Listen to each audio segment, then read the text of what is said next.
Zee Marathi, चर्चा ही होणारच.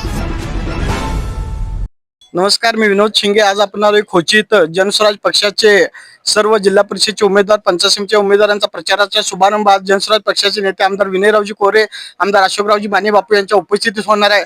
बापू नमस्ते. नमस्कार. नमस्कार. अत्यंत अटीतटीच्या उमेदवारीसाठी कुंभोजमध्ये संघर्ष करावा लागला. त्यात शेवटी प्रवीण यादव यांना उमेदवारी जाहीर झाली. बरोबर. काही गट नाराज आहेत. नाराज गटांना कसं सामील करून घ्याल? नाही, नाराज गटाचं कसं असतं, एकदा धोरण ठरलं की नाराज गट येतील, आम्हाला मदत करतील, सहकार्य होईल त्यांचं.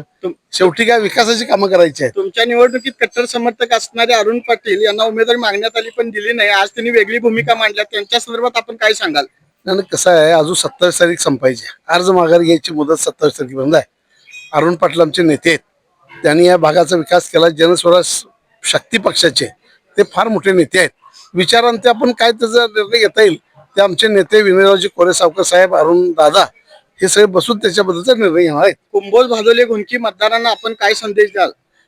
जनस्वराज शक्ती पक्ष हा अखंडित या जिल्ह्यामध्ये अतिशय चांगला काम करणारा पक्ष आहे आणि या पक्षाची उमेदवारी आपले यादव साहेबांना मिळालेली आहे आणि त्यांचंही काम पूर्वी जिल्हा परिषदेचे सदस्य म्हणून आणि शिक्षण समिती सभासद म्हणून त्यांनी अतिशय उत्कृष्ट काम केलं. एक खणकर गंभीर असे नेतृत्व आम्हाला जनस्वराज शक्ती पक्षाला मिळालेलं आहे. जनस्वराज शक्ती पक्षाचं हे काम या जिल्ह्यामध्ये फार दमदार आहे आणि आम्हाला जिल्हा परिषदेमध्ये आमच्या विचाराची माणसं आणून जिल्हा परिषदेच्या विचारानं चांगलं काम, विकासाचं काम आम्हाला उभं करायचं आहे आणि त्यासाठी आपले यादव साहेबांना उमेदवार दिलेले आहे. त्यांना निवडून आणणं हे क्रम प्राप्त आहे आणि ती जनता करेल.